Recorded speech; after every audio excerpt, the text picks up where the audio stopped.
Hello dear students, welcome to the channel entrance exam guide. So friends, आज हम इस video में देखने वाले हैं सीटीईटी एलिजिबिलिटी क्राइटेरिया के बारे में। लेकिन वीडियो शुरू करने से पहले अगर आपने अभी तक मेरा चैनल सब्सक्राइब नहीं किया तो चैनल को सब्सक्राइब कर लीजिए। आपको इस चैनल में सीटीईटी के रिलेटेड हर एक वीडियो मिल जाएगा। हर एक वीडियो में आपको अलग अलग इन्फॉर्मेशन मिल जाएगी। लाइक सीटीईटी का एग्जाम पैटर्न क्या है, सीटीईटी एलिजिबिलिटी के बारे में ये वीडियो है, सीटीईटी का एप्लीकेशन आप किस तरह भर सकते हैं, हर एक आपको जो है इन्फॉर्मेशन वीडियो के माध्यम से मिलती रहेगी। और साथ ही साथ बेल आइकन बटन दबाना ना भूलें, ताकि अगर सीटीटी का कोई भी लेटेस्ट अपडेट आता है या जैसे कि उसका एप्लीकेशन फॉर्म रिलीज हो रहा है या एडमिट कार्ड रिलीज हो रहा है तो हम आपको सबसे पहले नोटिफाई कर सके। चलिए, तो अब हम शुरू करते हैं हमारा सीटीटी एलिजिबिलिटी क्राइटेरिया के बारे में जानना। तो सबसे पहले आपको करना ये होगा कि आपको आपके ब्राउजर पे आना है, और ब्राउजर पे आते ही आपको वहाँ पे सर्च करना है ctet.co.in। और जैसे आप वहाँ पे ctet.co.in सर्च करके एंटर करेंगे तो आपको जो सबसे पहले रिजल्ट ऊपर दिखा दे रहा है, आपको सिंपली उस वेबसाइट को ओपन कर देना है। तो ये ctet.co.in एक ऐसी एक्सक्लूसिव वेबसाइट है जहाँ पे आपको सीटीटी एग्जाम के रिलेटेड हर एक इंफॉर्मेशन डिटेल में यहाँ पे मिल जाएगी। लाइक उसके एलिजिबिलिटी क्राइटेरिया और इसका exam pattern, syllabus, preparation tips, आप उसके नोट्स, हर एक चीज आपको यहाँ पे फुल डिटेल में मिल जाएगा। जैसे कि आपको यहाँ पे साइड में सर्च बार दिख रहा है, आपको सिंपली यहाँ पे साइड में सर्च बार में सर्च करना है सीटीटी एलिजिबिलिटी क्राइटेरिया। तो जैसे आप यहाँ पे सर्च करके एंटर दबाएंगे तो आपको यहाँ पे सीटीटी एलिजिबिलिटी क्राइटेरिया के रिलेटेड बहुत सारी इन्फॉर्मेशन डिस्प्ले हो जाएगी। इसकी लिंक मैं डिस्क्रिप्शन में भी डाल दूंगा, चाहिए तो आप वहां से भी वेबसाइट पे जा सकते हैं, या डायरेक्ट आप गूगल पे जाके या किसी भी ब्राउजर में जाके ctet.co.in भी सर्च कर सकते हैं। तो चलिए शुरू करते हैं अभी हम सीटीटी एलिजिबिलिटी क्राइटेरिया के बारे में। तो उससे पहले मैं आपको तो ये बता दूं कि सीटीटी एलिजिबिलिटी क्राइटेरिया जानना आपके लिए बहुत ही ज़्यादा ज़रूरी है, क्योंकि अगर आप सीटीटी में अप्लाई करना चाहते हैं, आप सीटीटी का एग्जाम देना चाहते हैं, तो उसके लिए आपका एप्लीकेबल होना, आपका एलिजिबल होना बहुत ही ज़्यादा ज़रूरी है। इसीलिए आपको एलिजिबिलिटी क्राइटेरिया को बहुत ही ध्यान से देखना है। तो आप ये पूरा वीडियो स्टार्ट टू एंड तक देखिए। एलिजिबिलिटी बताने से पहले मैं आपको ये बता दूं कि सीटीटी दो स्टेजेस में डिवाइड है, primary stage and elementary stage.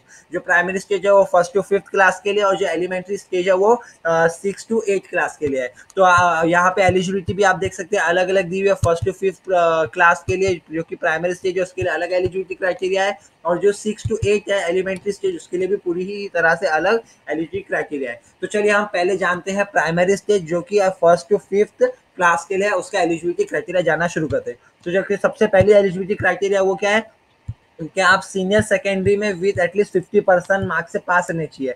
Senior secondary means आपका इंटरमीडिएट, आपके इंटरमीडिएट में आपको मिनिमम एटलीस्ट 50% मार्क्स चाहिए। और उसी के साथ साथ आप जो 2 ईयर का डिप्लोमा का कोर्स होता है डीएल का, उसके फाइनल ईयर में अपियरिंग रहने चाहिए। जो डिप्लोमा का आप कोर्स करें उसके फाइनल ईयर में आप रहोगे, और उसी के साथ साथ इंटरमीडिएट में आपको 50% मार्क्स रहेंगे तो आप एलिजिबल हो। नेक्स्ट एलिजिबिलिटी क्या है कि आपके इंटरमीडिएट में आपको एटलीस्ट 45% मार्क्स चाहिए और आप उसमें पास रहने चाहिए।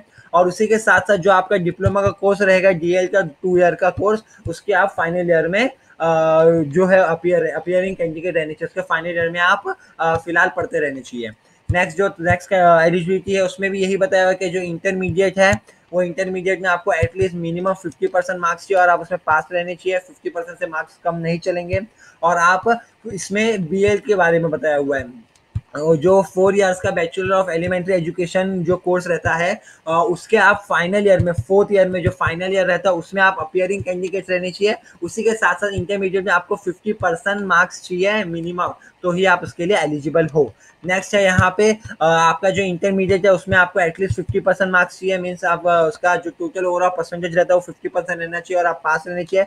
और उसी के साथ साथ आप जो 2 ईयर का डिप्लोमा कोर्स रहता है डीएल का, उसके फाइनल ईयर में अपियर रहने चाहिए। पर ये जो डिप्लोमा कोर्स है वो स्पेशल एजुकेशन में है। आपको स्पेशल एजुकेशन में अगर आप डिप्लोमा इन स्पेशल एजुकेशन कर रहे हैं तो आप उसके फाइनल ईयर में अपियरिंग कैंडिडेट्स रहने चाहिए, और उसी के साथ साथ आपके इंटरमीडिएट में एटलीस्ट 50% मार्क्स रहने चाहिए, तभी आप इसके लिए एलिजिबल हो। नेक्स्ट यहाँ पे आप देख सकते हैं graduation with at least 50% marks and bachelor of education, ये बीएड के लिए है। तो जो कैंडिडेट्स बीएड की पढ़ाई कर रहे हैं, इसका मतलब ये है कि अगर आपने बीएड की डिग्री ली, अगर आप बीएड की पढ़ाई की हो तो भी आप सीटीईटी के लिए एलिजिबल हो, पर तभी जब आपका ग्रेजुएशन 50% मार्क्स के साथ पास हुआ हो। मींस आपके ग्रेजुएशन में एटलीस्ट 50% मार्क्स रहने चाहिए, और उसके बाद आप बीएड की पूरी पढ़ाई कंप्लीट कर ही रहनी चाहिए, तो आप सीटीईटी के एग्जाम के लिए आप एलिजिबल हो।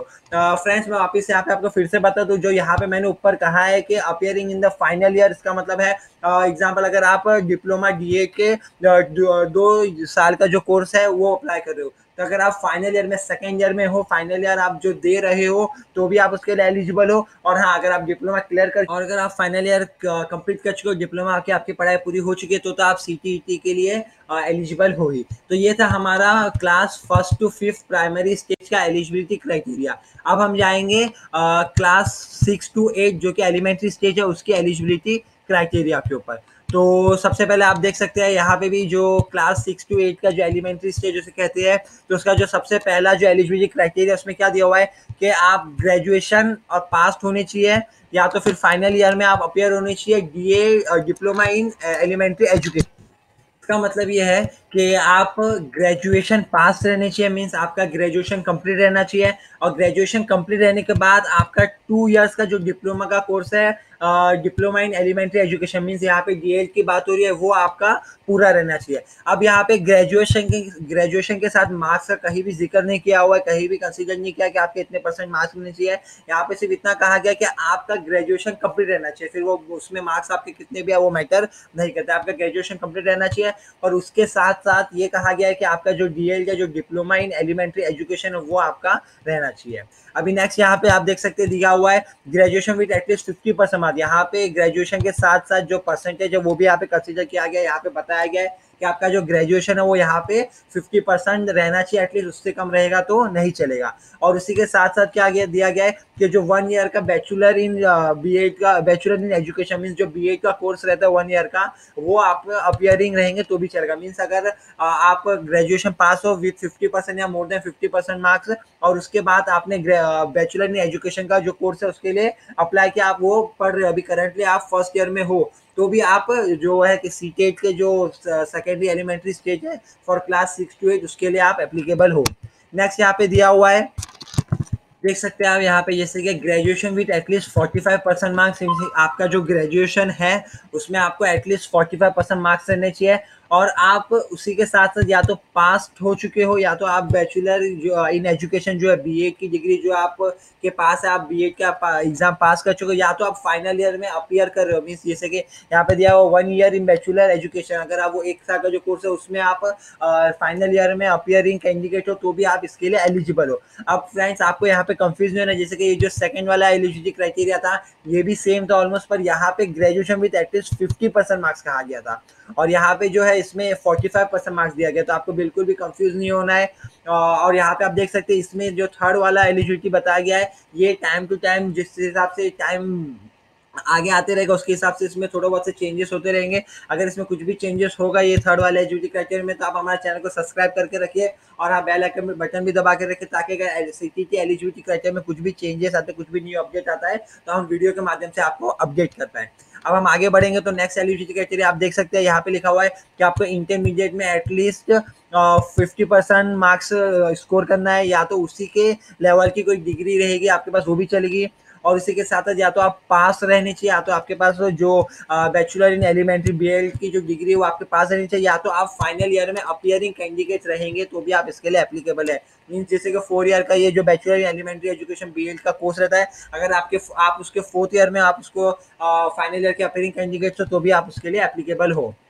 नेक्स्ट यहाँ पे दिया हुआ है, अब यहाँ पे भी यही बताया हुआ है नेक्स्ट के आपका जो इंटरमीडिएट है उसमें आपका एटलीस्ट 50% मार्क्स होने चाहिए, और आप या तो पास रहने चाहिए, या तो आप फाइनल ईयर में अपियर कर रहे होंगे तो भी चलेगा। कौन से कोर्सेज में? बीए बीएससी ईएड में, या तो बीएड बीएससी ईएड में। ये जो कोर्स बताए हुए अगर ये 4 इयर्स के कोर्सेज अगर आप ये कोर्स पास हो, या तो आप इस कोर्सेज के फाइनल ईयर में अपियरिंग कैंडिडेट हो, आप इस कोर्सेज के फाइनल ईयर में अप्लाई कर रहे हो तो भी आप सीटेट क्लास 6 to 8 का जो है फॉर्म भरने के लिए एप्लीकेबल हो। नेक्स्ट यहाँ पे दिया हुआ है ग्रेजुएशन विद एटलीस्ट 50% मार्क्स। वापस यहाँ पे वही रिपीट हुआ है कि आपका जो ग्रेजुएशन है वो एटलीस्ट मिनिमम 50% मार्क्स से पास रहने चाहिए आप। और उसके अलावा या आप जो 1 ईयर बीएड होता है स्पेशल एजुकेशन में, आप या तो उसमें पास रहने चाहिए, या तो आप उसमें अपियरिंग कैंडिडेट रहने चाहिए, तो आप उसमें अप्लाई कर सकते हैं। अब यहाँ पे स्पेशल एजुकेशन से ये कहा, ये मतलब है कि जो स्टूडेंट्स डिसेबल रहते हैं, हैंडीकैप रहते हैं उनको पढ़ाने के लिए स्पेशली बीएड किया हुआ जाता है, वो यहाँ पे उससे बताया हुआ है। सो फ्रेंड्स, आई होप कि आपको इस वीडियो से पूरी जानकारी मिल चुकी होगी कि सीटीईटी के एलिजिबिलिटी क्राइटेरिया क्या-क्या है। अगर फिर भी आपको इसके रिलेटेड कुछ डाउट्स है तो आप मुझे कमेंट सेक्शन में पूछ सकते हैं, मैं आपको पूरा डाउट्स की कोशिश करूँगा क्लियर करने की।